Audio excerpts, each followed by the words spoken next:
इकेरिया एक Okinawa Japan में एक टापू है जहाँ पर आपको 90, 95, 98 साल के लोग कबड्डी खेलते मिलेंगे या अपना गेम्स खेलते मिलेंगे या फिर आपको वो लेने आएंगे। आपको नहीं लगता एक नॉलेज का बहुत बड़ा गैप आ गया? लोगों को पता ही नहीं इन चीज़ों के बारे में, बिल्कुल भी नहीं पता। इसीलिए वो आप कमाते बड़ी मेहनत से हैं और बहुत ही बढ़िया तरीके से दे के चले जाते हैं। पेट में दर्द मुझे हुआ, बच्चे के हुआ, मैडम को हुआ, हम मेफ्टार मेडिकल स्टोर पे जाते थे, मेफ्टार लेते थे। पता है आप क्या कर रहे हो?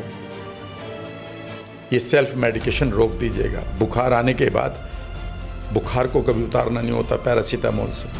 राम सर, जब हम गट की बात कर ही रहे हैं तो गट हेल्थ को इम्प्रूव कैसे कर सकते हैं उस पर बात करते हैं। हाँ, एक रूल हुआ करता था पहले।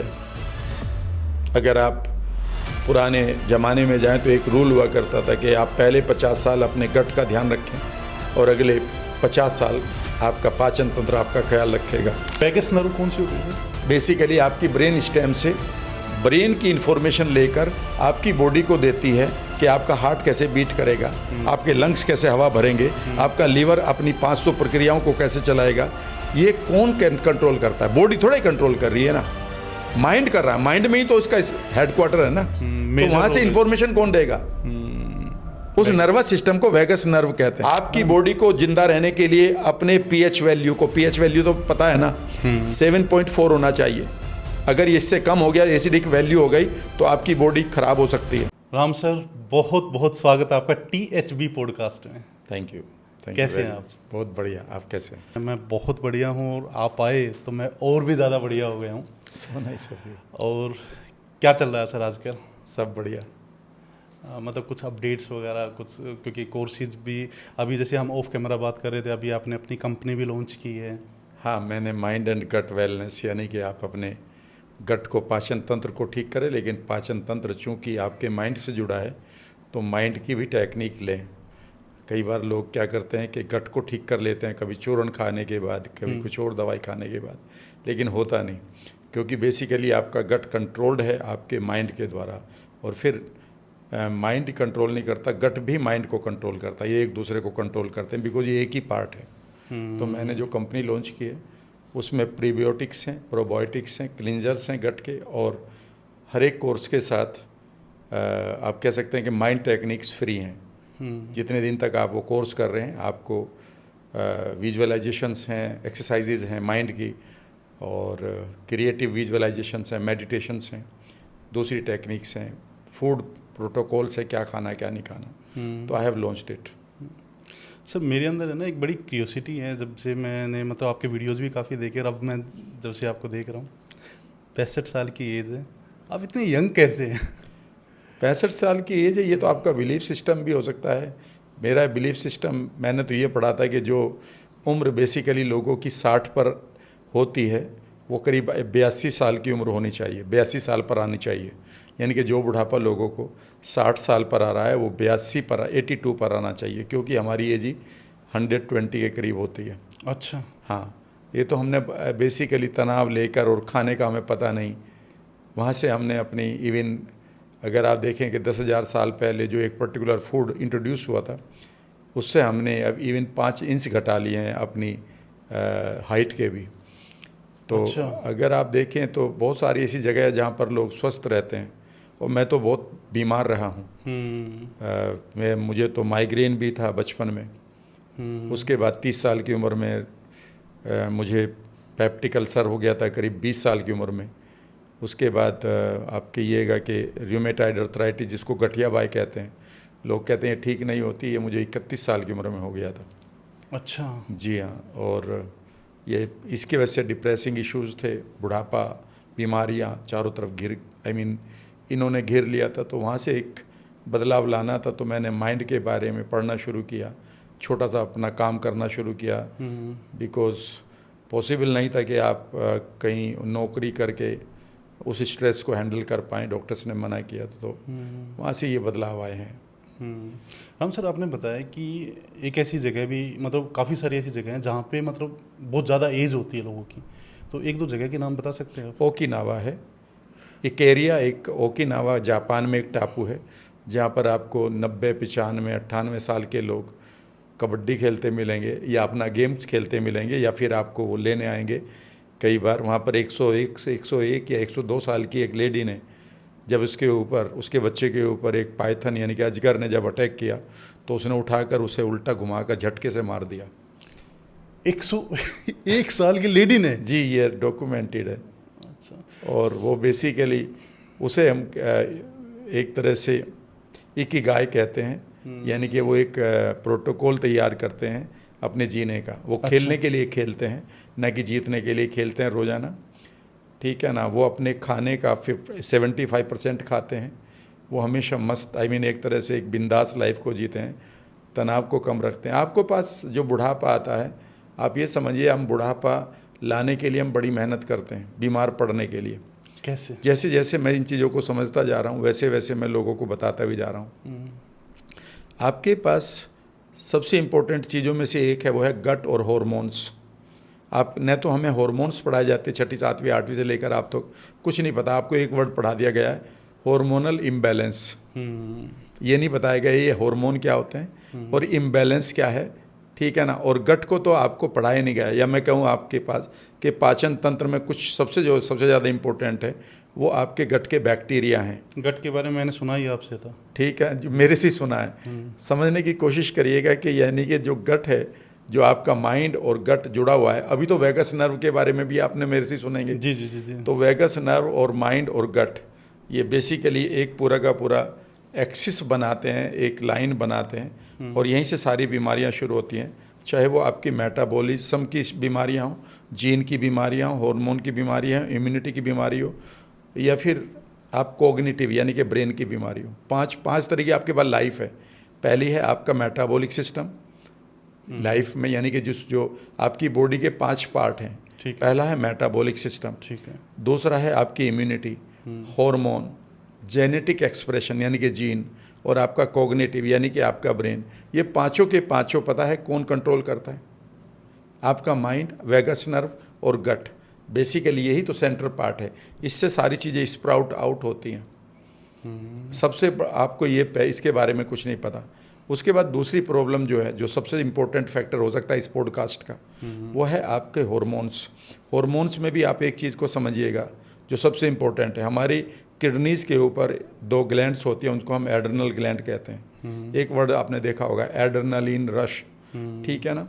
जब लोग इम्पल्सिव हो जाते हैं तो ये बेसिकली एड्रेनालिन या फिर यही एक और स्ट्रेस केमिकल निकालती हैं, उसका नाम है कोर्टिसोल या कोर्टिजोल बोलते हैं कुछ लोग। तो कोर्टिसोल सबसे इम्पोर्टेंट हार्मोन में से एक है। इसका कम होना भी खतरनाक है और इसका ज़्यादा होना भी खतरनाक है। ज़्यादा होना बहुत ज़्यादा खतरनाक है, लेकिन होता यह है कि जैसे ही आपके विचार, कोई भी विचार आया आपको, मान लेते हैं निगेटिव विचार आया, और निगेटिव विचार ये है कि मैं कहूँ कि इमेजिन करो कि आपके पीछे एक कोबरा है, इतनी देर में ही आपके माइंड के अंदर एक फोबिया, एक फियर, एक डेंजर क्रिएट हो जाएगा। सही बात है। पता चला कि आपने कर्ज ले रखा, किसी का फ़ोन आ गया, यार मेरा पैसा कब लौटाओगे, ठीक है ना। या आपको लगा यार मेरे से आगे फला आदमी निकल गया।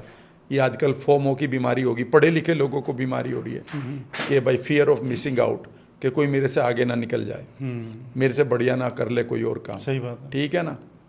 बेकार की दौड़ है ये। आप अपने आप को compete करें, दूसरों को compete करने में तो कभी भी आप किसी को भी नहीं compete कर पाएंगे, क्योंकि कोई ना कोई तो आपसे आगे रहेगा ही। तो बेसिकली हर थॉट के साथ आपकी जो एड्रेनल ग्लैंड है वो कोर्टिसोल रिलीज़ करती है।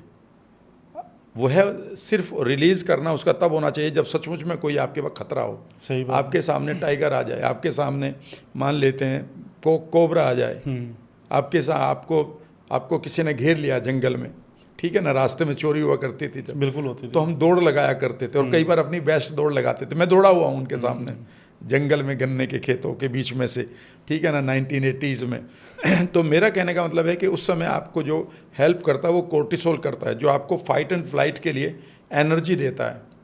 अच्छा। लेकिन अगर आपके पास स्ट्रेस तो काफ़ी है, तनाव तो आपने ले रखा, उसकी साड़ी मेरी साड़ी से सफ़ेद कैसे, यानी कि आपने कोर्टिसोल तो रिलीज़ कर दिया, लेकिन आपके पास करने के लिए कुछ नहीं है। तो वो कोर्टिसोल बेसिकली नंबर 1 आपकी आर्टरीज को श्रिंक कर देता है। दूसरा, आपकी शुगर को जो आपके लीवर में एक्स्ट्रा पड़ी होती है उसे वो रिलीज़ कर देता है, ताकि आपको ज़्यादा ताकत मिले।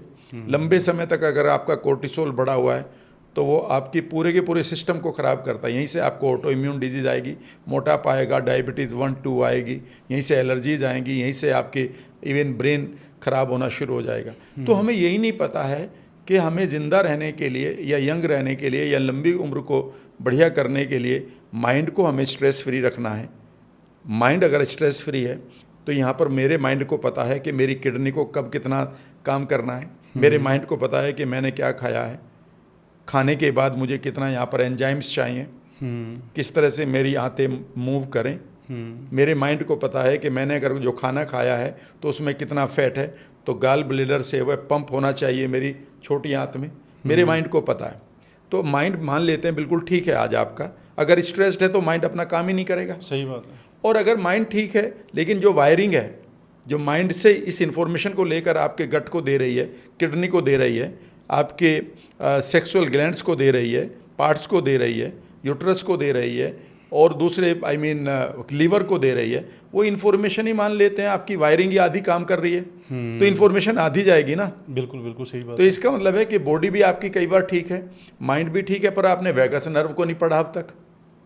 अब सारी नई जो मेडिसिन की बुक्स आ रही हैं डॉक्टर्स की, अब वो कह रहे हैं कि there is a two way highway, कि आपकी बॉडी में जो होता है वो आपका माइंड गेन कर लेता है और माइंड आपके इन्फॉर्मेशन देता है कि भाई आपकी किडनी को कितना काम करना था। Quote my point. जब आप ये कहते हैं कि साहब मुझे फैट नहीं पचता, तो फैट के लिए तो आपके पास बाइल जूस है, पर आपके गाल ब्लेडर को यही नहीं पता कि कब मुझे खाली करना है। यानी कि जो आपके विशेष अंगों के साथ कनेक्शन है बॉडी का, और वैगस नर्व का लोगों को नहीं पता। बिल्कुल। लेकिन वो क्या करते हैं कि लास्ट में जो सिम्टम है, लास्ट में जो लक्षण आया है, उसे ठीक कर लेते हैं। गोट माई पॉइंट। 60 साल के बाद में एक मेरे डॉक्टर फ्रेंड हैं, उन्होंने कहा कि यार अभी 60 साल के एक आदमी का खाना खाते खाते चोक हो गया गला और उसकी डेथ हो गई। उसने मुझे फ़ोन किया कि यार इसके ऊपर काम बताओ ना, ये क्या कर रहे हो, मतलब इसके ऊपर काम करो ना कुछ। आज ये चोक क्यों हुआ है? बिकॉज जो आपके गले को खोलता या बंद करता है, या जो आपको स्वेलो करने के लिए जो आपकी बॉडी को ट्रेंड कर रहा था या इन्फॉर्मेशन दे रहा था, वो तो आपका माइंड था। माइंड तो अभी तैयार है, माइंड तो नहीं मरा ना अभी। बिल्कुल सही। लेकिन वैगस नर्व आपकी बर्बाद होगी, तो वैगस नर्व के बर्बाद होने के बाद तभी तो गड़बड़ होती है। कई बार ऐसा लगता है गले में मेरे कुछ गांठ रखी हुई है, गोली अटकी हुई है, ऐसा लगता है एक उम्र के बाद। तो जितनी भी आपकी तो उसके बाद आपके पास गट है। अब गट के बारे में लोगों को कुछ नहीं पता, उन्हें सिर्फ हर आदमी को एक ही, सारे अखबारों में एक ही चीज़ लिखी मिलेगी, अपना पेट ठीक करो। लोगों को ये नहीं पता अब गट क्या है। पाचन तंत्र अलग है, पेट अलग है। पेट तो एक पार्ट है, एक पार्ट है भाई। यहाँ पर पेट है जिसमें खाना जाएगा, मुंह भी तो आपके गट का पार्ट है। हम तो इसको पूरे को पेट बोलते हैं। नहीं जी, पूरा पेट नहीं है, वो स्टमक जो है सिर्फ एक थैली है, ये मुंह आपका गट का पार्ट है। यहीं पर आपका खाना, जब आप खाना शुरू करते हैं, यहीं से आपके सेंसर्स आपके माइंड को बताते हैं कि कितना कार्ब, कितना फैट और कितनी प्रोटीन आप खा रहे हैं। यह माइंड इमीडिएटली अपनी वैगस नर्व के द्वारा आपके पेट को, जहाँ पर ये आप स्वेलो करने के बाद जाएगा, जो पेट है वो एक थैली मात्र है, वहाँ पर वो जाएगा, वो एकदम से बताता है कि हमें इतना एसिड चाहिए यहाँ पर। ऐसे में मान लेते हैं आप तनाव में खाना खाते हुए, तो माइंड ही नहीं इन्फॉर्मेशन भेज रहा, वो कहता मैं तो कहीं और बिजी हूँ। ऐसे ही तो करता ना आपका स्टाफ, वो कहता साहब मैं आपका काम कैसे करूँ, मैं तो कहीं और बिजी हूँ, मेरे पास दूसरा प्रोजेक्ट। तो आप प्रोजेक्ट तो आपने और दे रखा कि खाना खाते हुए आप टीवी देख रहे हो, खाना खाते आप यूट्यूब देख रहे हो, खाना खाते हुए आप परेशानी में, खाना खाते आप लड़ रहे हो, या किसी मनपसंद आदमी के साथ खाना खा रहे, वहाँ कोई और थोट लिए बैठे हो, यानी कि खाना नहीं खा रहे हो। उसके बाद मान लेते हैं आपने खाना भी ठीक खा लिया, ठीक है, बढ़िया खाना खा लिया अकॉर्डिंग टू द डाइटिशियन, लेकिन आपकी वैगस नर्व यहाँ पर बेकार हुई पड़ी है, या फिर आपका जो स्टमक है वह नम हो चुका है, वह सुन्न हो चुका है इन्फॉर्मेशन लेने से, और वो आपके जितना हाइड्रोक्लोरिक एसिड यहाँ पर निकलना चाहिए था उसे पचाने के लिए और ग्राइंडिंग करने के लिए, वो नहीं है। अगर आपके पेट में एसिडिक नहीं बन रहा है तो आपकी प्रोटीन अनडाइजेस्टेड रहकर जैसे छोटी आंत में जाएगी, वहाँ पर वो फंगल इन्फेक्शन करेगी, ओवर ग्रोथ करेगी। अब ये पेट पूरा हो गया, अब यहाँ पर सब पेट को साफ कर रहे हैं। अरे भाई, पेट को साफ नहीं करना, पेट में हाइड्रोक्लोरिक एसिड बढ़ाना है। 20 साल की उम्र के बाद ये ख़त्म होने लगता है। हर 10 सालों में, हर एक दशक में आपका हाइड्रोक्लोरिक एसिड 10% कम हो जाता है। यानी कि बुढ़ापे में आपका 50 साल के बाद तो आपकी इतनी कमी पड़ जाती है हाइड्रोक्लोरिक एसिड की कि आप प्रोटीन नहीं पाते। फैट नहीं पचा पाते। फैट तो खैर वाइल्ड जूस से पचता है, लेकिन प्रोटीन तो आप नहीं पचा पाते। तो प्रोटीन सड़ी हुई आपके आंतों में फंगल इन्फेक्शन करती है। उसके बाद आपके पास 21 से 22 फीट, कितनी 21 से 22 फीट छोटी आंत है, लंबी 21 से 22 फीट। और उसके बाद 8 से 9 फीट आपकी बड़ी आंत है। उसके बाद आप इसे एलिमिनेट करते हो अपने अंगों से।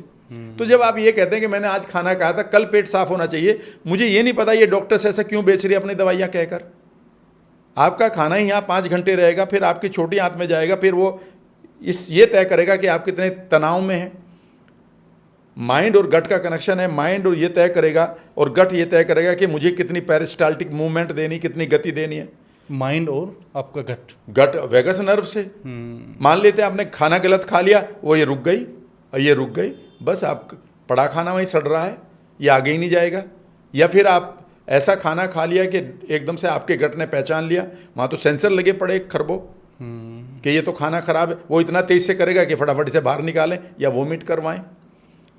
आपके गट के अंदर क्या क्या है हमें पता ही नहीं है। तो गट को हमें इसलिए बेसिकली बुढ़ापा, बीमारियां आ रही हैं कि हमें कोई एजुकेशन नहीं दी गई है। और ये एजुकेशन कुछ नहीं है, 4-6 घंटे की टोटल एजुकेशन है कि भैया आप अपने गट को समझ लो। गट मीन्स पाचन तंत्र। वहाँ पर 4 चीज़ें टोटल हैं। क्या क्या? पहली है कि आपके पास जो लाइनिंग है गट, जिसको आप आंतें कहते हैं, आंतें मात्र समझिएगा, ये पाइप नहीं है, ये पूरा वर्ल्ड है। वहाँ पर पता है आपकी आंतों में, आपकी बॉडी में अगर इम्यूनिटी जो है, आपकी प्रतिरोधात्मक शक्ति, उसका 80% प्रतिरोधात्मक शक्ति के जो सिपाही हैं या सेल्स हैं वो कहाँ पर हैं? आपके आंतों में। आपके स्पाइन में जितने न्यूरॉन्स हैं उससे ज़्यादा न्यूरॉन्स आपके आंतों में हैं। पूरी बॉडी में जितना हार्मोन बनता है उससे ज़्यादा हार्मोन अकेले आपका पेट बनाता है।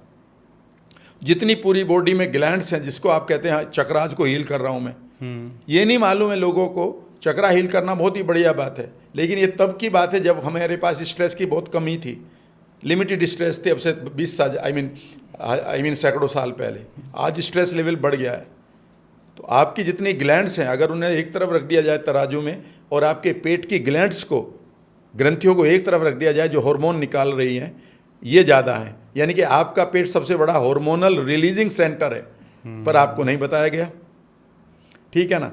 वहाँ पर नंबर 1 आपकी इम्यूनिटी है, प्रतिरोधात्मक शक्ति, जो तय करेगी कि अगर आपने गलत खाना खा लिया तो अचानक वो हो सकता है डिस्टर्ब हो जाए और वह अपने इन्फॉर्मेशन आपके बालों को भेज दे।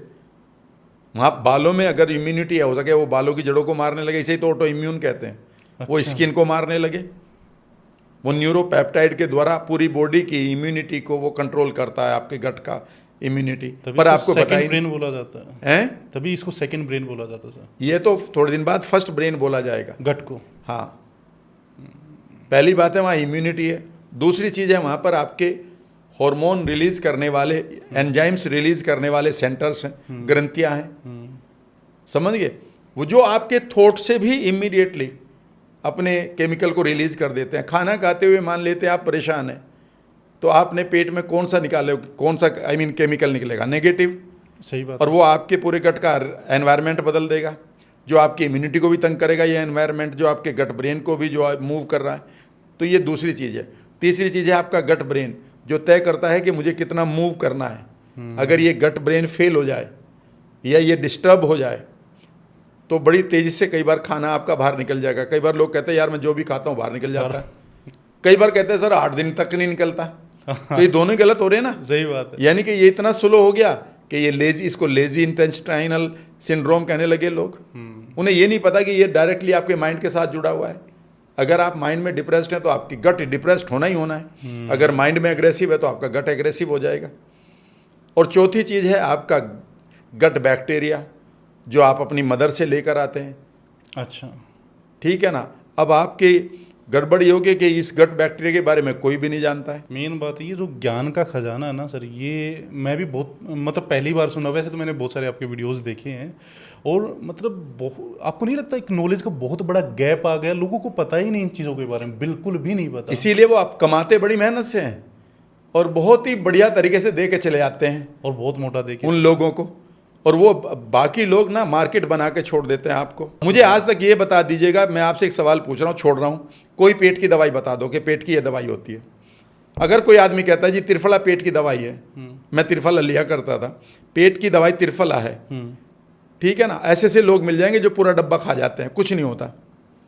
पेट की दवाई त्रिफला नहीं है। त्रिफले में जो आंवला है, त्रिफला में जो बेड़ा है, या जो आप दूसरी चीज़ है, तीसरी चीज़ है, वह आपके गट के सेंसर को एक्टिवेट मात्र करता है कि तुम ये खट्टी चीज़ वाला एंजाइम निकाल दो, ये मीठे वाला निकाल दो।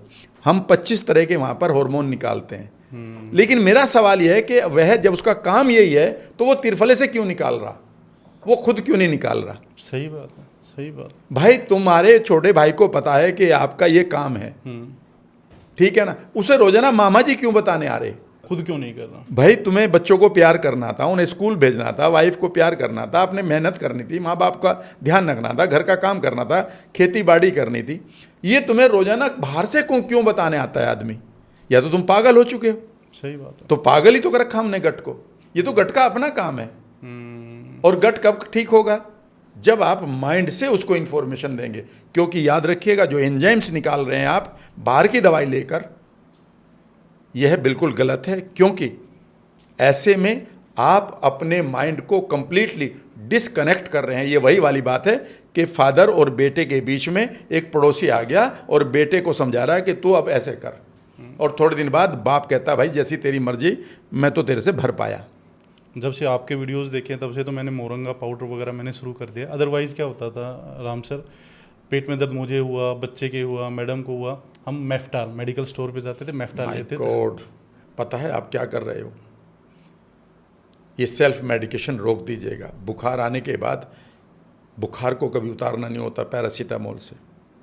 सबसे बड़ा नुकसान जो बॉडी में यही कर रहे हैं, अब यही कर रहे हैं। तो मैं बता सकता हूँ, मेरी अभी एक वीडियो अपलोड हुई है सिंपली राम वर्मा पर, आपके पॉडकास्ट से पहले। अच्छा। सबसे पहला नुकसान जो हमारी लाइफ में आता है वह है सिजेरियन ऑपरेशन। एक फैशन बन गया है। 95% मैं कहता हूँ 95% ऑफ आर कल्चर। दूसरी जगहों पर देखेंगे तो वो लोग नहीं करा रहे, उनके यहाँ बहुत सारे डिलीवरी हो रही हैं, उनको कोई प्रॉब्लम नहीं। हमारे यहाँ फैशन बन गया है, फिगर बचानी है, ठीक है ना। और पता है जैसे ही आप अपने सिजेरियन ऑपरेशन बच्चे का होता है, से बच्चा पैदा होता है, उसकी लाइफ में 3 बड़े खतरे इमीडिएटली रख देते हैं। इन्फॉर्मेशन का नाम भी बता रहा हूँ।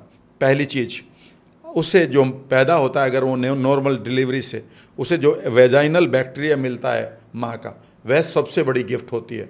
आपने उसको बर्बाद कर दिया, नंबर 1। नंबर 2, मदर, चूँकि एक कट से पैदा हुआ है बच्चा, मदर को हाई एंटीबायोटिक दिए जाएंगे।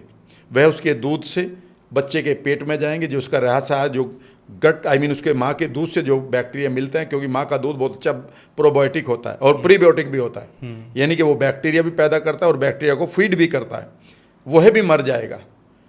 ये दूसरी बीमारी होगी।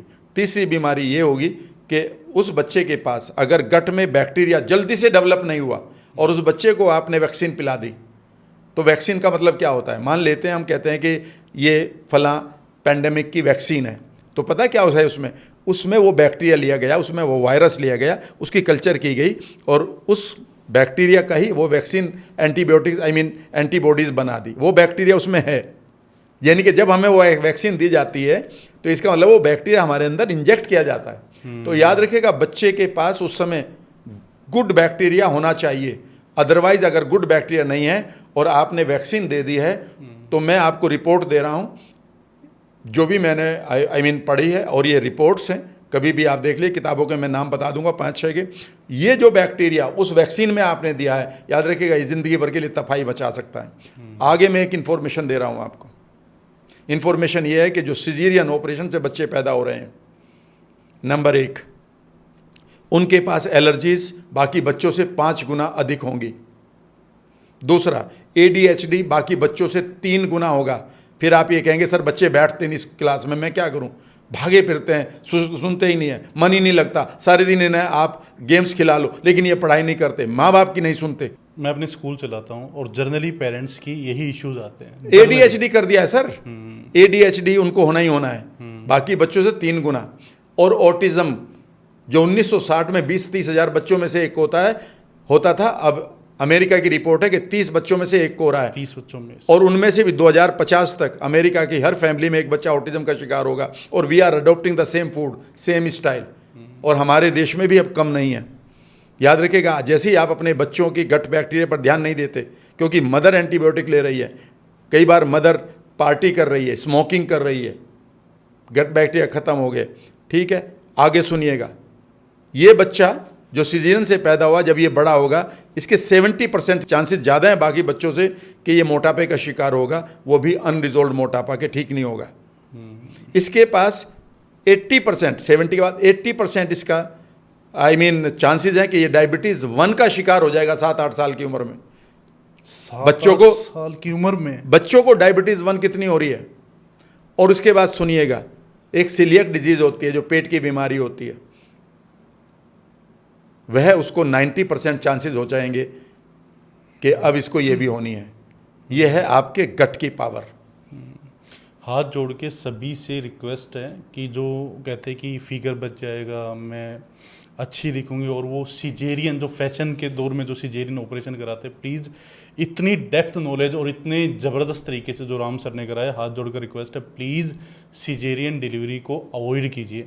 देखिए, इसमें एक मैं डिस्क्लेमर दे देता हूँ। हाँ जी। अगर ये डॉक्टर ने बोला है ज़रूरी है, तो आप बिल्कुल अपना डिसीजन लीजिएगा, लेकिन फैशन के नाम पर ना करें सिजेरियन को, because you are depriving your child. उसके बाद भी अगर किसी की सिजेरियन डिलीवरी हो रही है तो गुड गट नाम की एक किताब है। हाँ। मैं उसके बारे में कुछ बता देता हूँ ताकि आप अपने बच्चों को, केस में हुआ था, मैं आपको डॉक्टर ने बताया था कि भाई सिजेरियन डिलीवरी होनी है, मैं बता देता हूँ। फिर भी इसमें एक काम कर सकते हैं, डॉक्टर एरिका सोननबर्ग की ये किताब है गुड गट, उन्होंने कहा है, और दूसरी किताबों में भी यही लिखा है कि जैसे अगर वुड बी मदर को ये बताया गया है कि अब कोई तरीका नहीं है कि सिजेरियन ही होगा, तो उस मदर को चाहिए कि वह अपनी डॉक्टर से कहे कि एक स्वैब से, कॉटन स्वैब लेकर उसकी वेजाइनल बैक्टीरिया को उसके बच्चे के मुंह पर लगाया जाए, जैसे वो बाहर आता है। अच्छा। नाक पर लगाया जाए, आंखों पे लगाया जाए, कानों में लगाया जाए, ताकि वो बैक्टीरिया अपनी कॉलोनी डेवलप कर लें। और जैसे ही वो कॉलोनी डेवलप कर लेंगे तो चांसेस आर देयर कि बच्चा अब उन गुड बैक्टीरिया से, उसकी कमी से सफ़र नहीं करेगा, परेशान नहीं होगा। राम सर, जब हम गट की बात कर ही रहे हैं, तो गट हेल्थ को इम्प्रूव कैसे कर सकते हैं, उस पर बात करते हैं। सिंपल सी बात है, पहले तो आपको ये समझना होगा कि यहाँ पर कोई शॉर्टकट नहीं है। अच्छा। हाँ, एक रूल हुआ करता था पहले, अगर आप पुराने ज़माने में जाएं तो एक रूल हुआ करता था कि आप पहले 50 साल अपने गट का ध्यान रखें और अगले 50 साल आपका पाचन तंत्र आपका ख्याल रखेगा। लेकिन आप 5 दिन के लिए भी अपने पाचन तंत्र को ठीक करने के लिए तैयार नहीं होते, कि आपके पास कमिटमेंट की कमी है। अगर आप चाहते हैं गट को ठीक करना है तो आपको ये नहीं कि कुछ खाना है। सारी दुनिया मुझसे एक ही बात पूछती है, मेरा पेट खराब हो रहा है, मैं क्या खाऊं? और मैं कहता हूं तुम्हें बीमारी होगी खाने की। हर आदमी तुम्हें एक ही बात बताता है, हर एक आदमी सब ले की बात है, ये बीमारी है ये खा लो, ये बीमारी है ये खा लो। सब कुछ खा लिया ना, हो रही है क्या किसी के ठीक? नहीं। अरे भाई, तुम ये समझ के चलो कि गट को अगर ठीक करना है तो आपको किन चीज़ों को नहीं खाना है। कौन सी चीज़ है जो आपकी इम्यूनिटी को अंदर जाती परेशान कर रही है? कौन सी ऐसी चीज़ है जो आपके गट के मूवमेंट को फटाफट परेशान कर रही है? कौन सी ऐसी चीज़ है जो आपके गट के सेंसर्स को परेशान करके उनको गलत हार्मोन निकाले? ऐसी कौन सी चीज़ है जो आपके गट के बैक्टीरिया को मार रही है रोजाना? कौन सी चीज़ें? मैं बता सकता हूँ आपको, बताइए। अगर आप गट को ठीक करना चाहते हैं, लेकिन क्या होता है, लोग ये कहते हैं नहीं नहीं मैं छोड़ूंगा कुछ नहीं, मुझे ठीक कर दो बस ऐसे ही। भाई मेरे पास तो, मैं तो कुछ हूँ नहीं है कि जो भी आपको बता रहा है कि इसकी जड़ खा लो उसकी जड़ खा लो, वो आपको अपना मार्केट बना रहा है। आपको बुढ़ापा आता रहेगा, आप उससे पैसा देते रहेंगे, होना हुआना कुछ नहीं है। समझ गए मेरी बात? ठीक है। पहली तो चीज़ यह है कि आपके गट स्ट्रेस्ड हो चुका है, लोकल लेवल पर उसे ठीक करना होगा, माइंड लेवल पर ठीक करना होगा। मैं पूरा का पूरा कोर्स आपको समझा सकता हूँ। पहले माइंड लेवल पे करना होगा या मैं सारा को सारा समझा सकता हूँ। प्लीज़ ये समझिए कि आप घर बैठे ठीक हो सकते हैं बगैर किसी पैसे को। अगर आप पैसा खर्च कर रहे हैं तो कर लीजिएगा। गट की कोई दवाई हो तो मुझे लिख दीजिएगा कमेंट में कि गट की एक दवाई होती है। एक वीडियो मैंने ही देखा था आपका, और उस वीडियो में आपने अकेसिया पाउडर के बारे में बताया था। हाँ, और उसके बाद मैंने ऑर्डर भी किया, मैं यूज भी कर रहा हूँ। तो क्या उससे गट की हेल्थ इंप्रूव नहीं होती? उससे अभी मैं बता दूंगा ना, ठीक, क्या खाना है और क्या छोड़ना है। वह गट को ठीक नहीं कर रहा, गट के एक पार्ट को ठीक कर रहा। पहले तो ये मुझे बताओ जी, अगर आप यही कह रहे हैं, मैं किसी प्रोडक्ट के या किसी का अगेंस्ट नहीं बोल रहा, मान लेते आप ये कहते हैं कि सर ये चूर्ण खाने से पेट ठीक होता है। मैं आपसे आज पूछ रहा हूँ, भाई मैं पढ़ने को तैयार हूँ, मैं एक स्टूडेंट हूँ आपका, ये बताओ ये मुंह में आपने लेके गए अंदर और ये पेट में गया, करता क्या है वहाँ जाकर जो तुम्हें ये ठीक करता है? न तो वो जान तक बताने वाला न खाने वाला जान रहा है।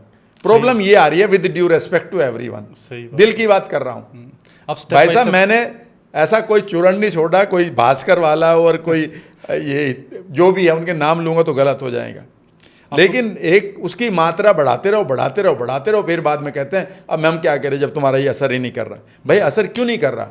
आप अपने माइंड को, गट को और वेगस नर्व को अब तक समझे ही नहीं। ये बगैर पैसे के ठीक होने वाली चीज़ है।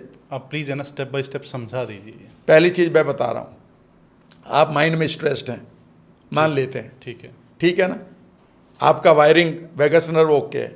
अब आपके गट की नंबर 1, 4 चीज़ें आपके गट में हैं। नंबर 1, जैसे ही आपके पास स्ट्रेस आएगी, पहला काम आपका गट बैक्टीरिया मरना शुरू हो जाएगा, जो आपके लिए बेहद इंपॉर्टेंट था, ठीक है, जो आपके पाचन क्रिया को चला रहा है, जो आपके अंदर विटामिन B12 बना रहा है। B12 कभी कम नहीं हो सकता आपका, भले ही आप मीट ना खाते हो, भले ही आप अंडा ना खाते हो, ठीक है। B12 की बात कर रहा हूँ। आपके पास सीरोटोनिन कम नहीं हो सकता। जब अगर आपके पास गट बैक्टीरिया, आप कभी डिप्रेशन में नहीं जा सकते। ये फैक्ट है, ये रिपोर्ट है। मतलब जो डिप्रेशन में आज के दिन, अगर आपके पास डिप्रेशन आ गया है तो इसका मतलब है आपके पास सीरोटोनिन नहीं बन रहा है। और सीरोटोनिन 95% कहाँ बनता है? आपके गट में। और उसे कौन बनाता है? आपका गट बैक्टीरिया। आपके पास गट बैक्टीरिया के 100 ट्रिलियन बैक्टीरिया होने चाहिए, 10,000 उनकी टोटल स्पेसीज प्रजातियाँ हैं। आपके पेट में इस समय 1600 भी नहीं बची हैं। और आपके आने वाले बच्चों की उम्र लाइफ में अगर बच्चा सिजेरियन है तो वहाँ तो 500 भी नहीं बची हैं। तो मैं अभी एक एक स्टेप से बता देता हूँ। जी।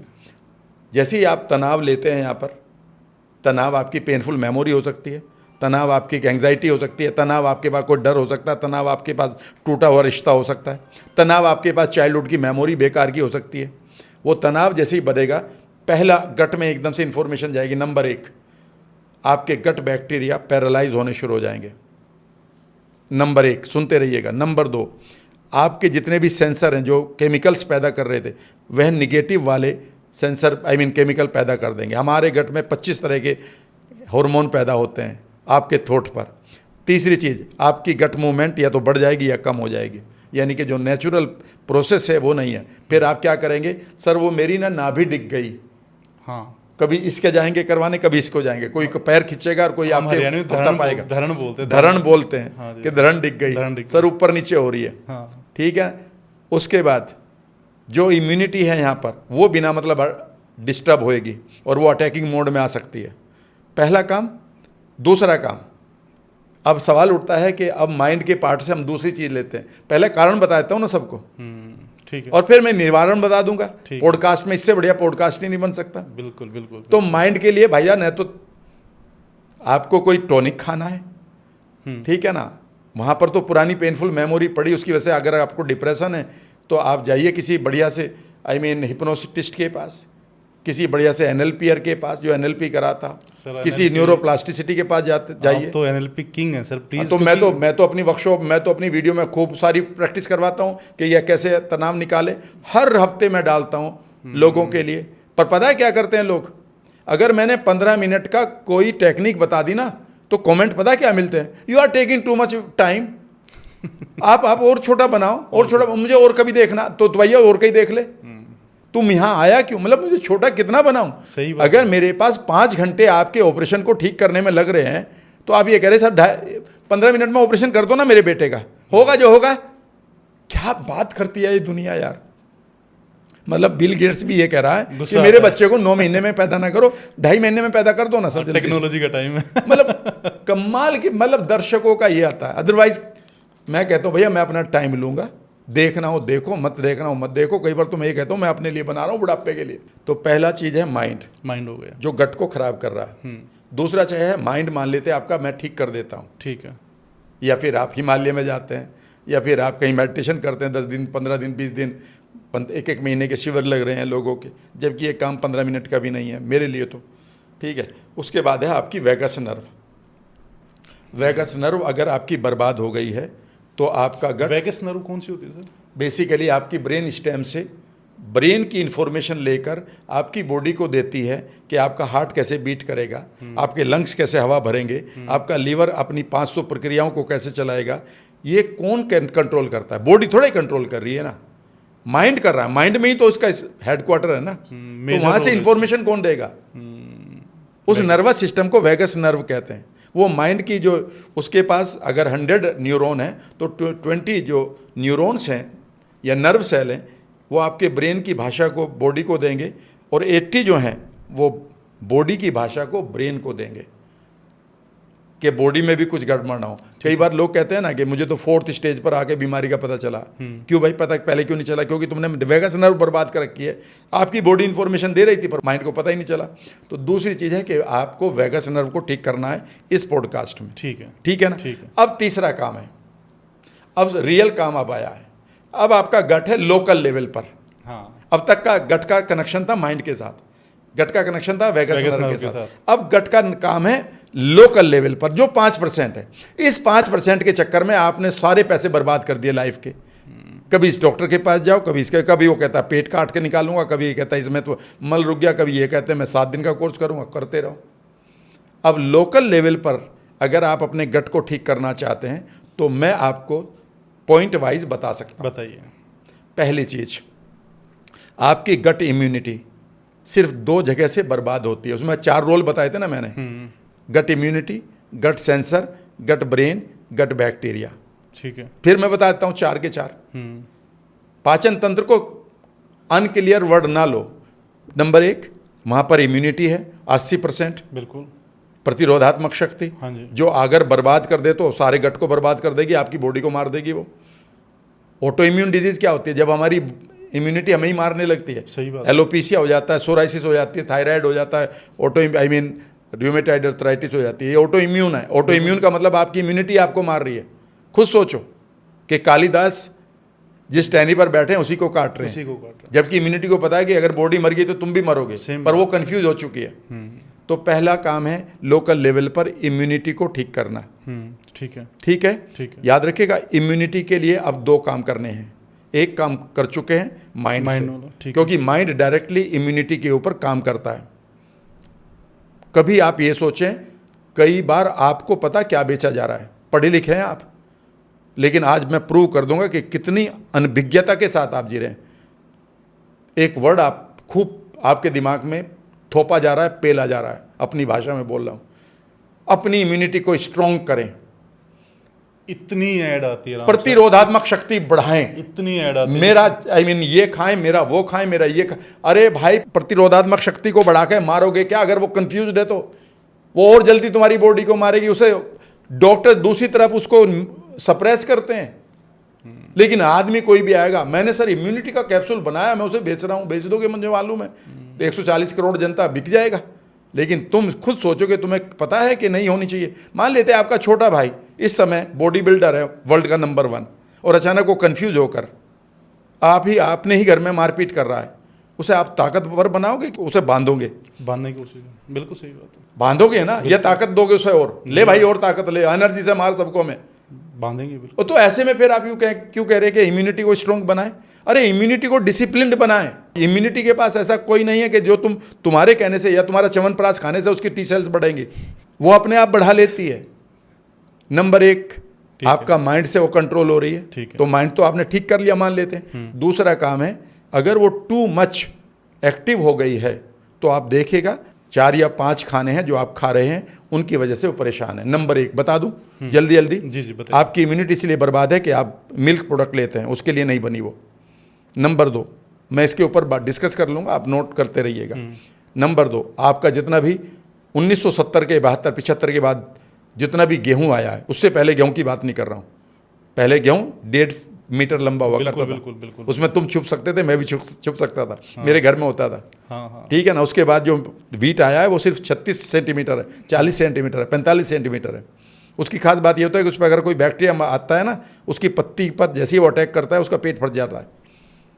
बैक्टीरिया का पेट फट जाता है। यही काम याद रखेगा, ये हमारे गट बैक्टीरिया के लिए कर रहा है, इससे इम्यूनिटी बर्बाद हो रही है। उस गेहूं में 2500 से ज़्यादा ऐसी प्रोटीन्स हैं जो ग्लूटन और ग्लाइकडिन की स्ट्रेन्स हैं जो हमारे इम्यूनिटी को बर्बाद कर रही हैं। तीसरी चीज़ जो सबसे ज़्यादा नुकसान कर रहा है वो है आपका रिफाइंड ऑयल। चौथी चीज़, जितने भी इमल्सीफायर्स हैं जो बेसिकली आइसक्रीम में मिलाया जाता है उसे टाइट रखने के लिए, ड्रेसिंग्स में मिलाया जाता है सलाद के ऊपर, प्रोसेस्ड फूड को एक साथ बांधे रखने के लिए, याद रखिएगा ये सब चीज़ें हमारी इम्यूनिटी के लिए नहीं बनी हैं। बेकार के जो केमिकल आप खा रहे हैं, बाहर की चीज़ आते ही अगर वो केमिकल है तो हमारी इम्यूनिटी एकदम से रिएक्टिव हो जाएगी। तो आपको सिर्फ खाने को छोड़ना था, ठीक है ना। पहली चीज़ होगी इम्यूनिटी। दूसरी चीज़ है आपकी वहाँ की मसल्स, वे टायर्ड हो चुकी हैं, वे बर्बाद हो चुकी हैं, आपकी गट की मसल्स। अब इस गट मसल्स को ठीक करने के लिए आपको कुछ नहीं करना है। एक वर्ड दे रहा हूँ मैं आज आपको, ये वर्ड मैं पहली बार दूंगा आपके पॉडकास्ट पर। Thank you so much sir. इनको अडाप्टोजन कहा जाता है। अडेप्टोजन मतलब? अडेप्टोजन का मतलब होता है कि अगर आपकी बॉडी के टिश्यूज़ थक चुके हैं, बर्बाद हो चुके हैं, आपकी गलतियों के कारण इन्फ्लेम्ड हो चुके हैं, बार बार नंब हो चुके हैं, कंफ्यूज हो चुके हैं, परेशान हो चुके हैं, कमज़ोर हो चुके हैं, उनको ना आपको ज़्यादा स्टिमुलेट करना है और ना ही उनको सप्रेस करना है, उन्हें उनकी नेचुरल अवस्था में लाना है। और ऐसे अडाप्टोजन के नाम बताता हूँ। नंबर 1, आपके घर में तुलसी है। नंबर 2, इलायची है, ब्लैक पेपर है, हल्दी अदरक है, दालचीनी है और मुलैठी है। इसे रोज़ आप यूज़ करते हैं। बस इतना सा करिएगा कि अगर गट को ठीक करना है, अगले 30-40 दिन ये चीज़ छोड़ दीजिएगा और इन्हें उबालिए। सुबह ही 2-3 कप पानी मिले और इस पानी को पीते रहिए। क्लियर है? पूरे परिवार को पिलाइएगा। मैं आपकी गारंटी ले रहा हूँ कि आपका वेट जिस तरह से घटेगा और नॉर्मल हो जाएगा, मैं गारंटी ले रहा हूँ कि आपकी इम्यूनिटी कंप्लीटली ओके हो जाएगी। जो डिस्टर्ब हुई पड़ी थी, मैं कह रहा हूँ कि जो आपके पूरे गट के जो ताकत देने वाली मसल्स थी, जो नंब हो चुकी थी, जो बर्बाद हो चुकी थी, वह नॉर्मल स्थिति में आएगी। अपने गट को ताकतवर बनाइए, यह वर्ड नहीं लो। अपने गट को उतना ही रखो जैसा है। तुम अगर मैं ये कह लूँगा भाई साहब मैं आपकी ना हाइट बढ़ा देता हूँ, बस इतना सा करना है कि एक मशीन में इधर से बांधेगा और एक इधर गले से और आपको खींचा जाएगा। 15 मिनट में सर मैं आपकी 5 सेंटीमीटर बढ़ा दूंगा। लेकिन पता है फिर आप यहाँ से कहाँ जाएंगे? ऊपर। बस। तो आप शरीर के साथ क्यों खेल रहे हो बिना मतलब? ये होगी दूसरी चीज़। ठीक है। तीसरी चीज़, जो आपका गट ब्रेन है उसे कोई आपकी दवाई नहीं चाहिए जो मूव करने वाला है। वो सिर्फ 2 ही चीज़ों को देखता है, आप यहाँ से परेशान ना हो खाते वक्त, और यहाँ से आपने बेकार का खाना ना खाया हो। उसकी कोई दवाई हो तो मुझे बता देना, डॉक्टर साहब से मैं लिखवा दूंगा कि सर ये गट ब्रेन के लिए काम करती है। क्या? चौथी चीज़ मैं बता रहा हूँ, gut bacteria. Gut bacteria basically कुछ नहीं है, आपका फर्मेंटेड फूड खाते रहिए, या अगर फर्मेंटेड फूड आपके पास गट आपका खराब हो चुका है। फर्मेंटेड फूड क्या सर? कांजी है, अच्छा, आपके ढोकला है, रात वाली बासी रोटी है गांव की, याद आ रही ना? बिल्कुल बिल्कुल। खिलाया करते थे ना अम्मा बासी रोटी जानबूझकर। मैं खुद गांव से हूँ सर। अरे मैंने खाई हुई है भाई साहब, उसमें सबसे ज्यादा बैक्टीरिया होते हैं गांव की। आपने जो रात की रोटी होती है, मेरे पापा हमेशा मतलब वो कहते थे कि रात को 2 रोटी ज़्यादा बना दो, सुबह उठते ही वो रोटी खाते थे। एग्जैक्टली। सुबह अगर आपने खाली पेट रोटी मिल गई, उसमें प्रीबायोटिक मिल गया क्योंकि छिलका होता था, उसमें आपको बैक्टीरिया मिल गए, आपका तो काम बल्ले बल्ले हो गया। समझ गए मेरी बात? समझ गए। अगर आपके पास कम बैक्टीरिया हो चुके हैं तो आप मार्केट से ले लो कोई भी प्रोबायोटिक, लेकिन वो प्रोबायोटिक के साथ प्रीबायोटिक यानी कि वह पाउडर भी लो जो आपको चाहिए। बेसिकली आपके फादर और दादाजी के टाइम पर जो फाइबर का टोटल इनटेक था वो 50 से 75 ग्राम था। उनके बाप दादाओं के पास 100 ग्राम फाइबर था।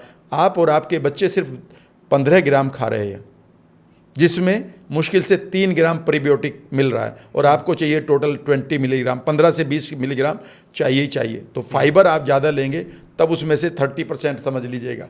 और आप कहते हैं वो मैं खा नहीं रहा हूँ, तो आप प्रीबायोटिक के नाम पर लहसुन खाइए, प्याज खाइए, चिया सीड खाइए, फ्रूट्स खाइए जो सीज़न के हैं, सलाद खाइए, हरे पत्ते खाइए, सीड्स खाइए जो भी आपके घर में हैं। या फिर अगर कम पड़ रहा है तो मार्केट से ले लीजिएगा, क्योंकि अगर आप प्रीबायोटिक नहीं खाएंगे तो आपके गट बैक्टीरिया मरना शुरू हो जाएंगे, या फिर वो आपके लिए वो तत्व नहीं निकालेंगे जो आपके इवन कैंसर को ठीक करता है, जिसका नाम है HCFA, short chain fatty acid. अच्छा, तो बस इतना सा करना है। इसके अलावा कोई दवाई हो तो मुझे बता दीजिएगा कि साहब वो एक दवाई आई है कि वो जो है ना आपके हार्मोन को एकदम से निकालता है। मैं कह दूंगा ये हार्मोन को निकालने का आप क्यों सोच रहे हो? हार्मोन को तो आपके या तो खाना निकालेगा या सोच निकालेगी।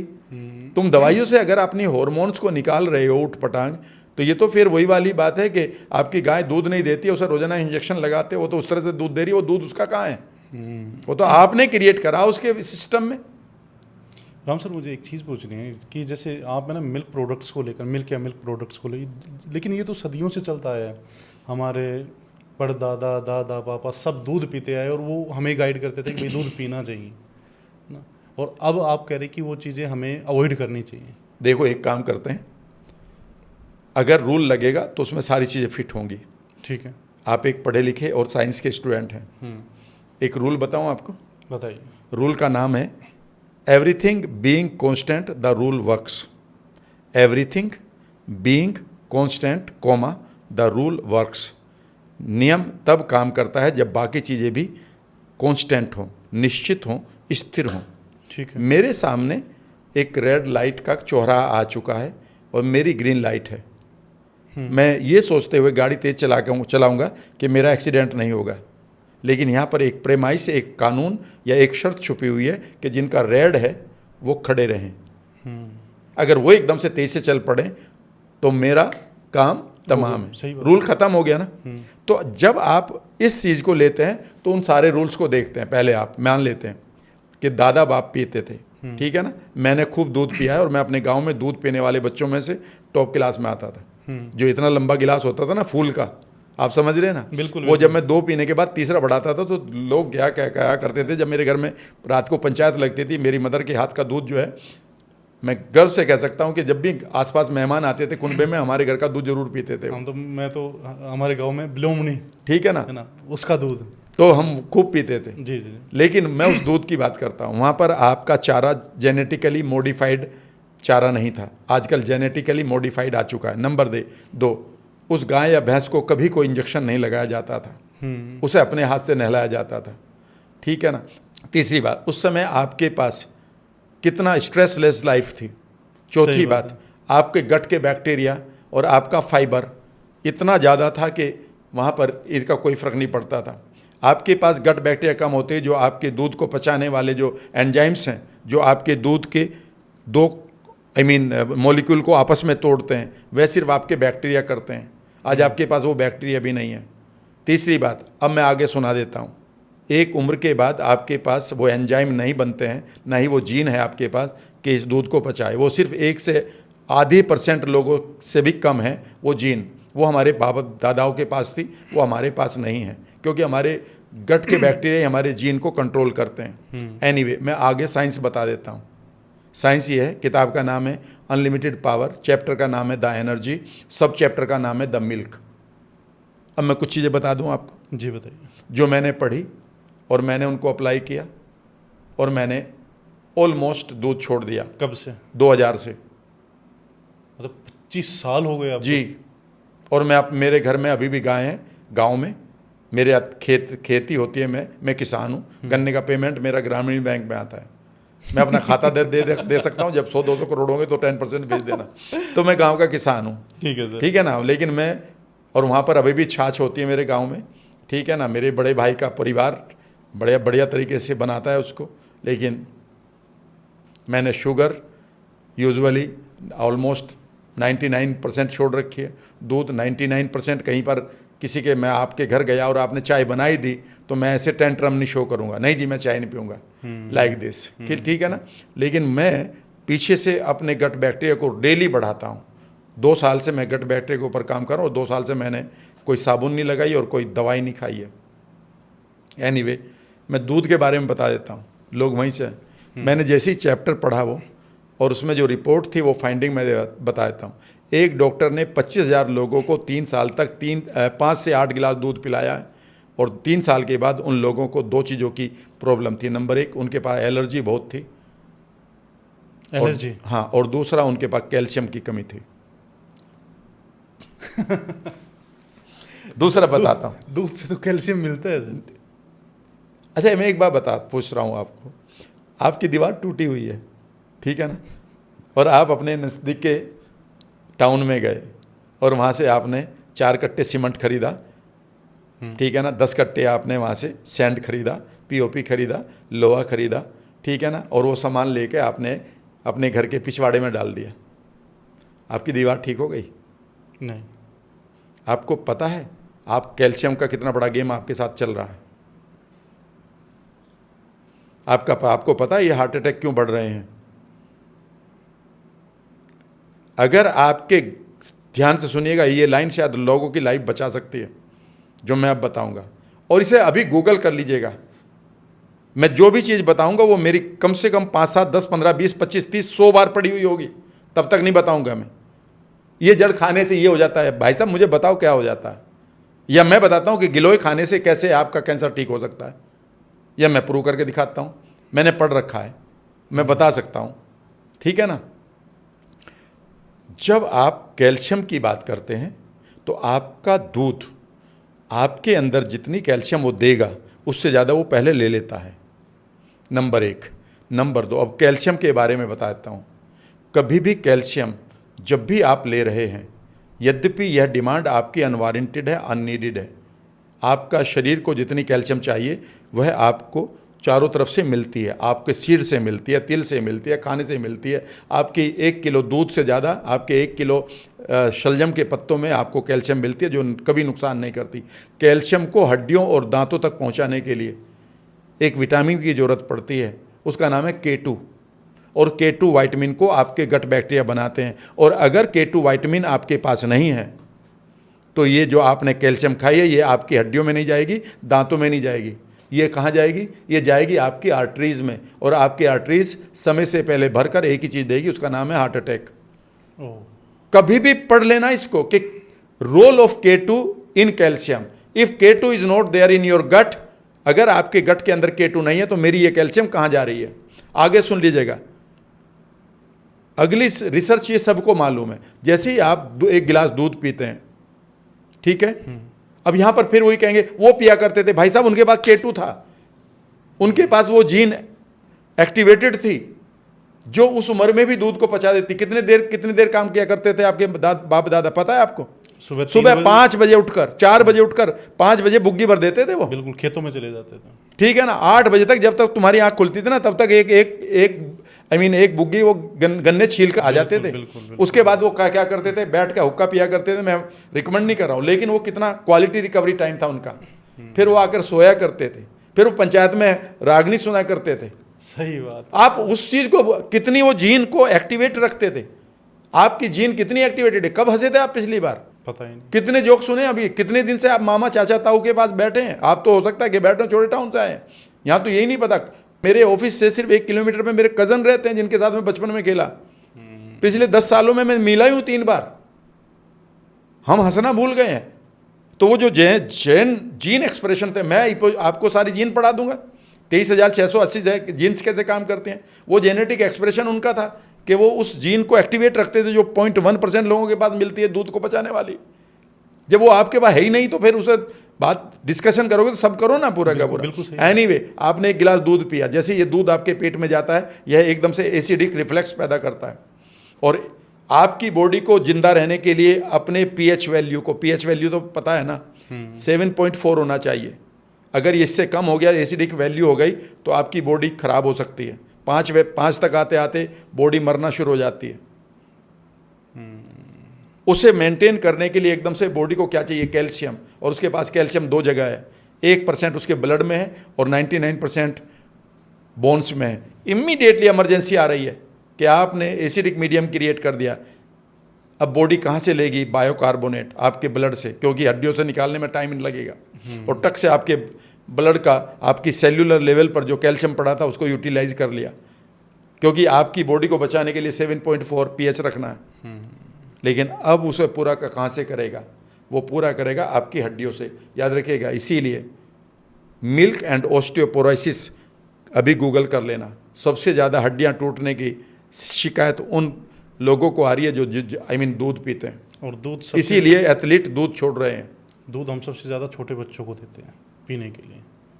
हम तो फिर भी थोड़ा सा कम अवॉइड करते हैं, लेकिन छोटे बच्चों को सबसे ज़्यादा देते हैं दूध। अगर आपके बच्चे के पास गट बैक्टीरिया अच्छे नहीं है, ठीक है ना, तो समझ लीजिएगा कि ये दूध उनके लिए एक बड़ा चैलेंज बन सकता है। यद्यपि उनके पास एक जीन होती है 7, 8, 9, 10 साल तक जो दूध के दोनों मॉलिक्यूल को तोड़ती है, ठीक है ना। एक समय के बाद वो जीन ख़त्म हो जाती है, उसके बाद हमें दूध की ज़रूरत नहीं पड़ती। इसीलिए आप कभी भी देखिएगा गाय या भैंस, जैसे ही उस बच्चे को दांत आते हैं वो एकदम से लात मार देता है उसको कि अब ये आपके लिए नहीं है। वही इतना इंटेलिजेंट है, पर आप उसका दूध पी रहे हो।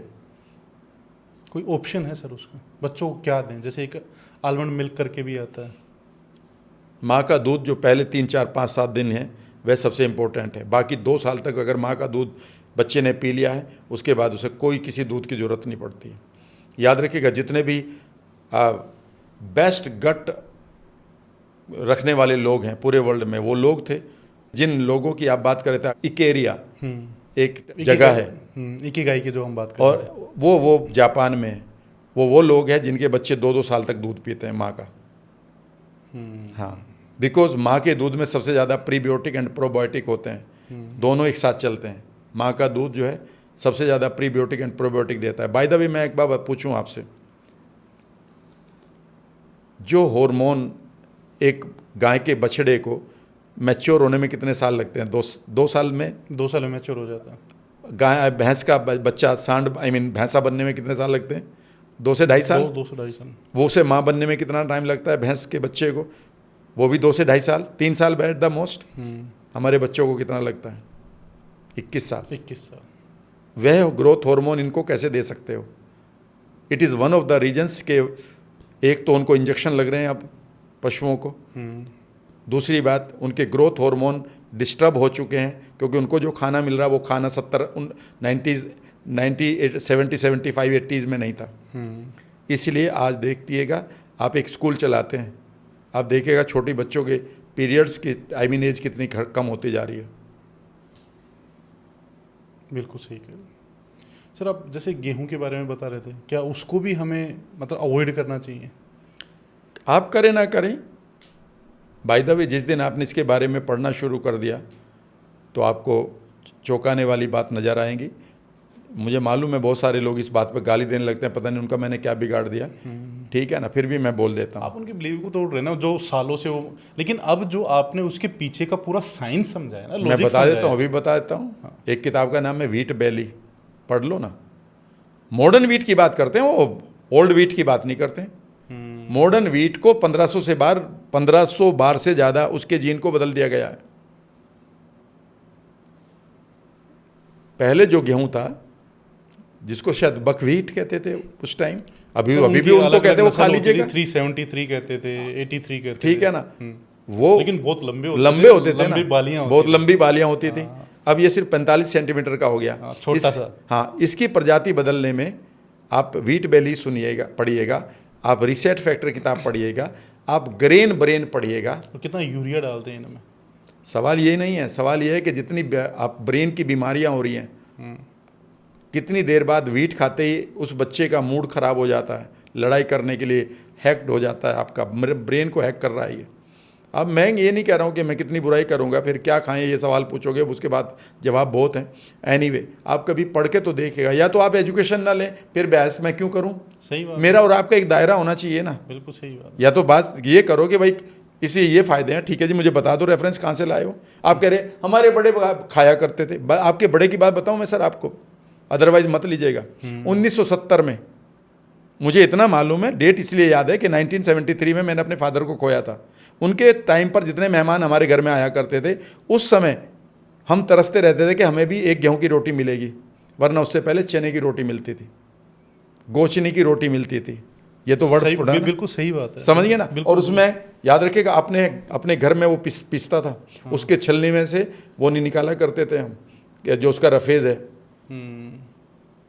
यानी कि जब आप ये कह रहे हैं ना कि गेहूं हमारे बड़े दादा खाया करते थे, याद रखिएगा, अगर आप नॉर्थ इंडिया की बात बता रहा हूं मैं, 1970s से पहले 60s तक आते आते आपके पास कितना था गेहूं?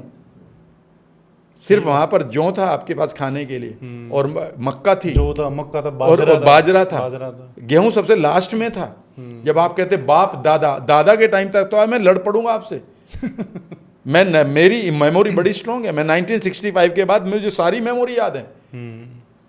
इवन मुझे अपने पशुओं की शक्लें याद हैं, ठीक है ना, कि कब कहाँ कहाँ गेहूं मिलता था। जब आप कहते हैं कि बहुत दूध पिया करते थे, भाई साहब आपको पता है 1970s में जो हमारे यहाँ नौकर थे ना, ठीक है ना, जिनको काम करना पड़ता था हमारे यहाँ, साजी बन के साझा करते थे उसके साथ, कि 6th का आप ले जाना पार्ट, उनके घर में जब हम जाते थे ना, वहाँ पर कुछ भी नहीं होता था। आप गाय भैंस की बात करते थे, गोदान के पढ़ लेना ना, एक होरी को एक गाय लेने के लिए पूरा का पूरा कुनबा खराब हो जाता है। बिल्कुल ये रियल स्टोरीज थी। मुझे तो पता नहीं और कौन से खानदानों की बात कर रहे हैं आप। 1960s में कहाँ था? 47 में तो आप आज़ाद हुए थे, जब जब जहाँ पर आपके पास रिसोर्स नहीं थे। 1971-72 तक तो हम छप्पर में रहे हैं, 50 बीघे का जमींदार होने के बाद मेरे फादर। बिल्कुल सही बात है, बिल्कुल सही। तो कितना वो मेहनत करते थे सारे दिन। अब आप कितनी मेहनत करते? सर मैं 1 घंटा जिम करता हूँ, 1 घंटे के लिए नहीं बनी हमारी जीन्स, याद रखिएगा। हमारी जीन्स 40,000 सालों में बदलती है। वो कस्सियाँ चला चला के कितना रहट चलाया करते थे, कितने कोल्लू में चला, कितने हंसा करते थे, कितना खेला करते थे, कितना वजन उठाया करते थे, कितने गन्ने काटने पड़ते थे सुबह ही आपको। स्कूल में जाने से पहले आपको कई लोग मैंने देखे सरसों हाथ से काटते थे, अब तो सर मशीनें आती हैं। तो उस टाइम जब भी आप मेहनत करते हैं तो पहली चीज़ है कि आप अपने जेनेटिक एक्सप्रेशन को स्ट्रॉन्ग करते हैं। आपकी जीन जो मरी पड़ी थी वो भी जिंदा हो जाती है। अब आप कह रहे हैं कि नहीं नहीं वो वही रहेगा। अब मुझे एक चीज़ पर अटक गए, कंपैरिजन हो ही नहीं सकता। हम कंपैरिजन करोगे तो सब चीज़ों का करो। बिल्कुल सही बात है, बिल्कुल सही बात है। अब हर चीज़ का कंपैरिजन नहीं करते, वो करते थे, लेकिन वो पीछे का वो जो साइंस है, पीछे का लॉजिक है, उस पर बात ही नहीं हो रही। बिल्कुल बिल्कुल सही कह रहे हैं सर। एक शुगर के बारे में भी आप बताते हैं कि शुगर जहर है, तो उसके बारे में थोड़ा सा और डिटेल से अगर बताएं। देखिए जो रिफाइंड शुगर आई ना, वो आपके लिए बहुत खतरनाक है।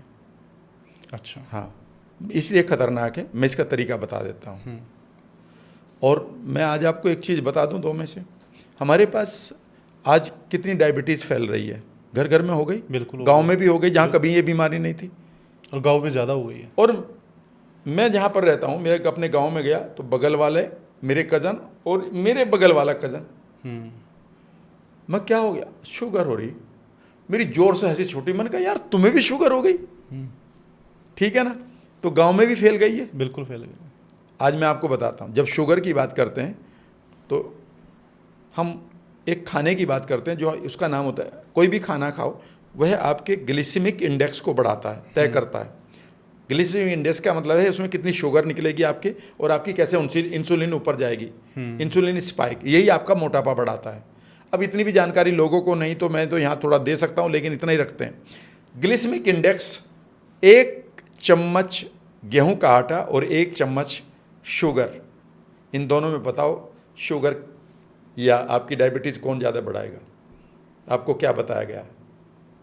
1 चम्मच शुगर है और 1 चम्मच गेहूं का आटा है, इन दोनों में आपकी डायबिटीज़ को कौन बढ़ा? हमें जो बताया गया शुगर बताएगा। ठीक है ना, मैं आज आपको बताता हूँ। इसका ग्लिसेमिक इंडेक्स 59 है और इस गेहूं का 72 है। गेहूं is more dangerous so far as diabetes 2 is concern then sugar. अब शुगर की बात ले लेते हैं। प्रॉब्लम शुगर के साथ ये है सर कि जैसे आप शुगर खाते हैं, ये शुगर कोई गलत नहीं थी और अभी भी गलत नहीं है उन लोगों के लिए जो गांव में अपने बैक्टीरिया को बनाए रखे हैं।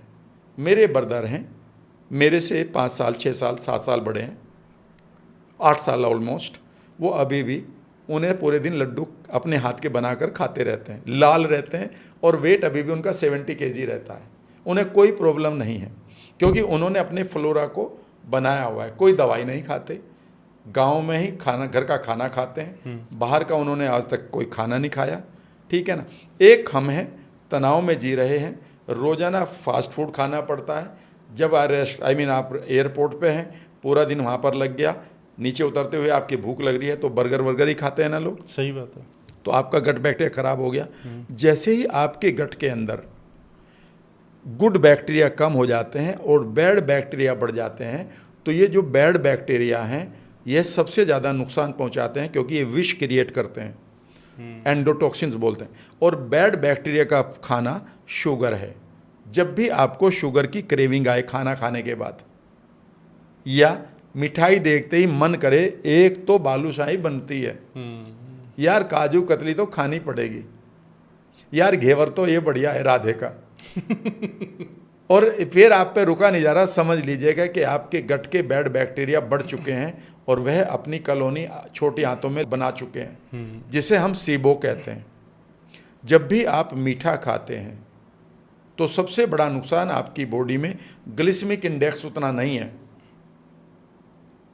आपको वो डायबिटीज़ नहीं करेगा, उतना करेगा तो जरूर पर उतना नहीं करेगा। लेकिन अगर गट बैक्टीरिया वहाँ पर कमज़ोर पड़ गए बढ़िया वाले, तो ये बैड बैक्टीरिया को बढ़ा देगा और ये आपके जीवन में तबाही मचा देंगे। क्योंकि बैड बैक्टीरिया अपना जो वेस्ट निकालता है उसे हम LPS कहते हैं, लाइपोपॉलीसैकेराइड या एंडोटॉक्सिन्स। टॉक्सिन्स का मतलब जहर। ये जैसे ही एंडोटॉक्सिन्स आपके ब्लड में जाएंगे, ये लीवर में जाएंगे, लीवर खराब, किडनी में जाएंगे, किडनी खराब, बालों में जाएंगे, बाल गिरेंगे, स्किन में जाएंगे, वहाँ पर आपके बुढ़ापा लाएंगे। तो मैं तो इनका शिकार रहा हूँ, क्योंकि मुझे तो बचपन में बीमारी थी। मुझे तो 31 साल की उम्र में बुढ़ापा आ चुका था, चेहरे पर भी और बॉडी में भी, ठीक है ना। मेरे तो बाल भी गिरने लगे थे। मेरा कहने का मतलब है कि इतनी जानकारी रखिए तो सही। और ये मैं कोई ऐसे ही नहीं कह रहा हूँ, मेरी बात सबसे अलग होगी, क्योंकि मैंने इतनी किताबें पढ़ रखी हैं विद रिसर्च। 31 साल की एज में आप बता रहे इतनी सारी प्रॉब्लम्स आई थी, उसके बाद में जो इतना खजाना है सर, ये कहाँ से आया और कहाँ से आपका इंटरेस्ट बना इन चीज़ों में, मतलब पता कैसे चला आपको? अब जो मैं पढ़ता हूँ ना, उसकी मुझे कोई ज़रूरत नहीं है। आज मैं एक फैक्ट बताऊँ। अच्छा। जब भी मैं कोई सीरीज चलाता हूँ ना, मुझे उससे कोई पैसा नहीं मिलता है, पर ये ऐसा लगता है कि कोई व्यक्ति है जो उस राम वर्मा की तरह खड़ा है एक दोराहे पे, जो 30 साल की उम्र में एक फादर होकर अपने फ्यूचर को ढूंढ रहा था कि अब मेरा क्या होगा अगर ये बीमारी ठीक नहीं हुई। जब मुझे जोधपुर यूनिवर्सिटी में डॉक्टर ने कहा कि छोड़कर जाइए यहाँ से, पढ़ाई ख़त्म करो, सोचिएगा कि 1980 में मैं यूनिवर्सिटी का स्टूडेंट हूँ, जहाँ पर 14 बच्चे थे टोटल। अच्छा। और वहाँ पर एक गांधी नाम का डॉक्टर थे, उन्होंने कहा कि आपको पेप्टिक अल्सर हो रहे हैं, ये कभी भी फैटल हो सकते हैं, आपको तनाव नहीं लेना, आप MSc छोड़िए। 31 साल की एज में? नहीं, ये मेरी उम्र तब 20 साल थी जब मुझे पेप्टिक अल्सर हो रहे थे।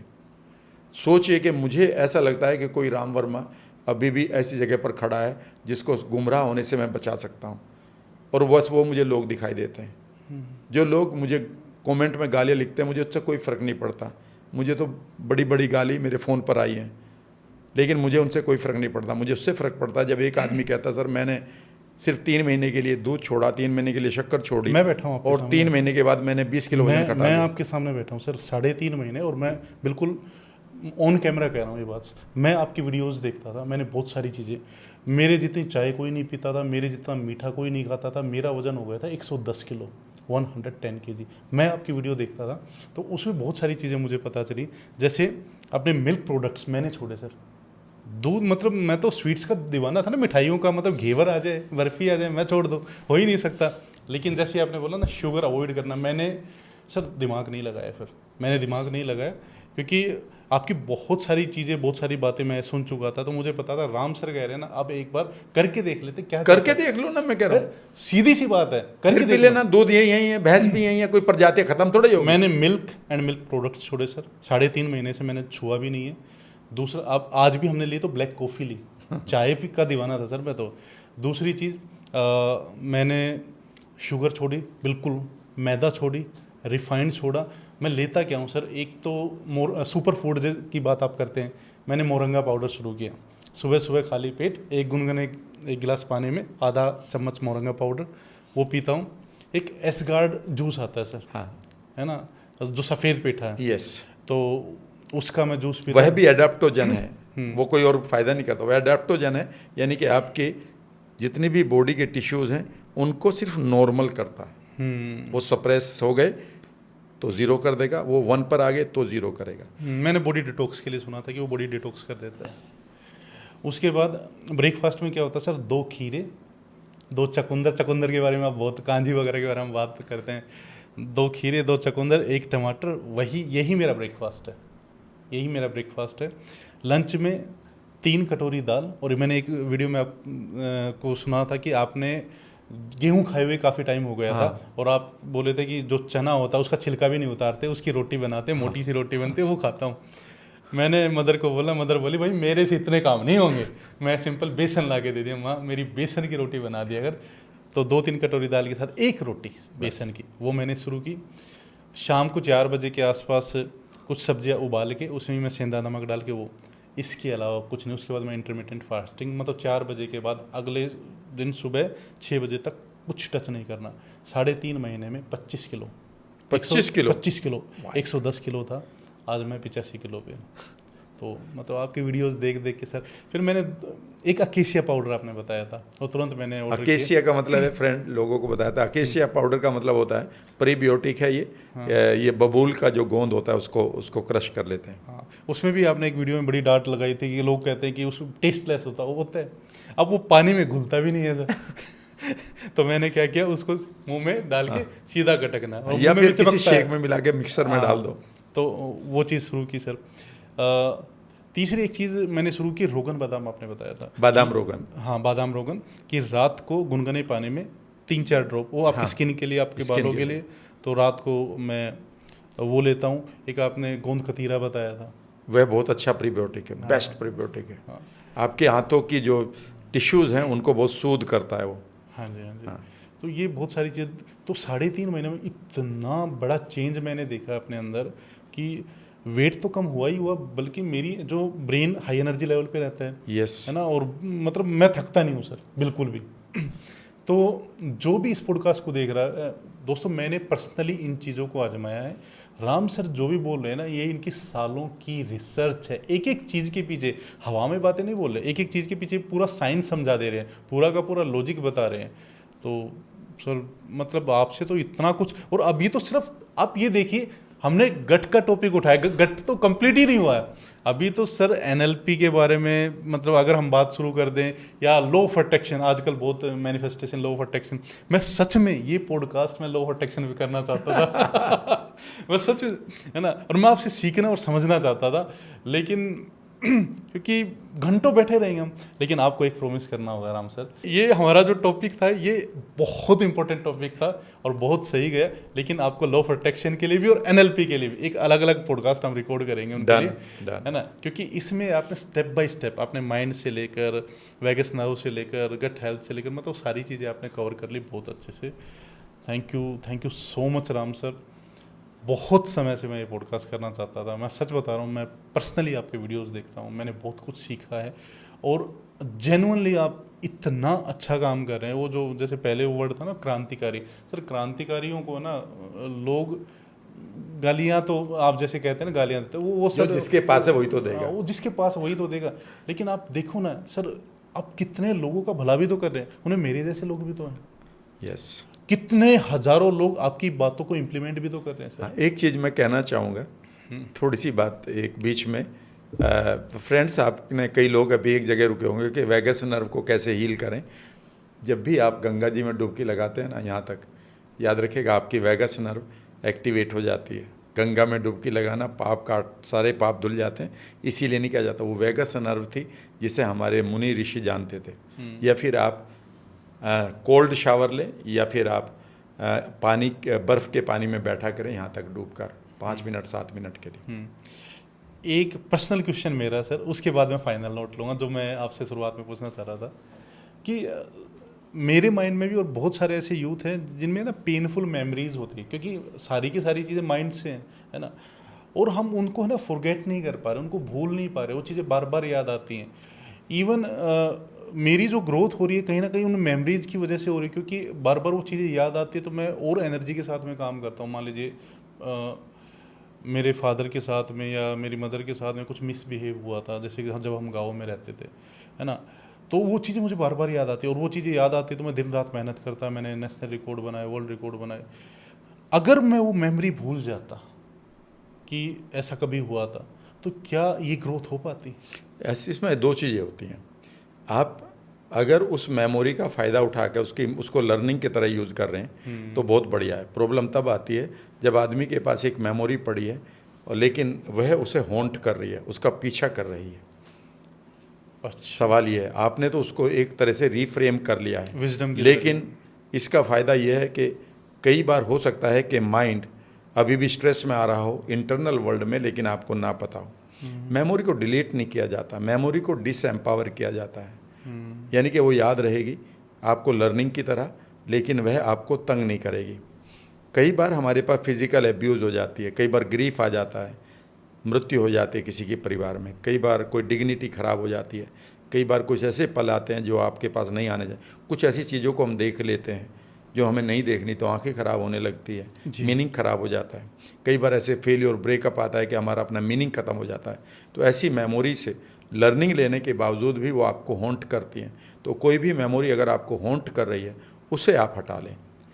आप मेरी वर्कशॉप में कभी भी, कई बार मैं फ्री वर्कशॉप देता हूँ, ramvarma.com पर अपना रजिस्ट्रेशन कराइएगा, हम आपको इनवाइट कर लेंगे और आपको 2 घंटे की एक वर्कशॉप देंगे वहाँ पर, जिसमें हम आपकी मेमोरी को डिलीट करके यानी कि डिसएम्पावर करके दिखाएंगे। अगर उसकी इंटेंसिटी आपके पास 10 है तो आप कहेंगे कि सर ये तो 2 भी नहीं रही, और वो मेमोरी अब आपके अंदर अगर वो बेकार का कोर्टिसोल निकाल रही थी और आपके एड्रेनल ग्लैंड को और आपकी गट को बर्बाद कर रही थी, तो अब वो मेमोरी आपको कोई कोर्टिसोल रिलीज नहीं कर रही है, कोई आपके बेकार के हार्मोन रिलीज नहीं हो रहे बॉडी में, ना ही आपके जेनेटिक एक्सप्रेशन ख़राब हो रहे हैं, नहीं आपका डीएनए ख़राब हो रहा है। यानी कि आप उसके प्रति नॉर्मल हो चुके हैं। ये मैं क्या करता हूँ, मैं ये नहीं कर रहा हूँ कि वहाँ से अगर मोटिवेशन मिल रहा है तो मैं उसको ख़राब करूँगा, नहीं। पर वो है मेमोरी अगर हॉन्ट कर रही है, आपका पीछा कर रही है, तो उसे हटा लो। आपको परेशान कर रही है तो मुझे सारी मेमोरी याद है, लेकिन अब वो मुझे तंग नहीं करती जो पहले तंग करती थी, या मैं बर्बाद कांपने लगता था। मेरे ना, पापा पर याद सारी है। मेरे पापा भी अक्सर एक बात कहते थे, बेटा अपने पुराने दिनों को कभी नहीं भूलना चाहिए। हाँ, पर वो कभी भी सर पे भी नहीं बैठे कि वो भूत बन जाए। काल का भूत जो है तो भूत काल होता है, यानी कि जब काल का समय का जो घोस्ट है अगर वो सर पर बैठ गया तो वो फिर उतरता भी नहीं है। लेकिन आप उसे समय ही रखें, भूत ना बनाएं। प्रॉब्लम तब है कि जब वो काल भूत बनकर आपके साथ चल रहा है, मैं आपको आगे की बात कर रहा हूँ, आप कह रहे नहीं नहीं तुम नहीं जानते मेरे साथ क्या हुआ, यानी कि मैं फ्यूचर दिखा रहा हूँ और तुम पास्ट लाकर यहाँ खड़ा कर रहे हो, तब प्रॉब्लम आती है। बिल्कुल सही। राम सर, जो भी इस पॉडकास्ट को देख रहे हैं उनको आप एक मैसेज देना चाहें? बस मैं यही कहूँगा कि रोज़ाना अपनी लाइफ में एक हंसी ज़रूर लाइएगा, क्योंकि वहाँ से आपके अंदर एंडोर्फिन्स निकलेंगे। ये भी एक नया शब्द है। एंडोर्फिन्स कभी भी आपको बीमार नहीं पड़ने देंगे, हील कर देंगे बॉडी का पेन खराब। अगर आप बढ़िया प्रोबायोटिक प्रीबायोटिक खाएंगे तो आपका ब्रेन कभी डिजनरेट नहीं होगा, बुढ़ापा मस्त कटेगा। कभी भी आप जो भी चीज़ें बेकार की खा रहे हैं तो उससे पहले खूब सलाद खा लें, ताकि आप अपने गट को प्रोटेक्ट कर लें। खेलें कूदें मस्ती के साथ, हर ज़िंदगी के सभी पहलुओं को जिएं बढ़िया तरीके से। Thank you so much Ram sir, समय देने के लिए। Thank you so much. Thank you very much.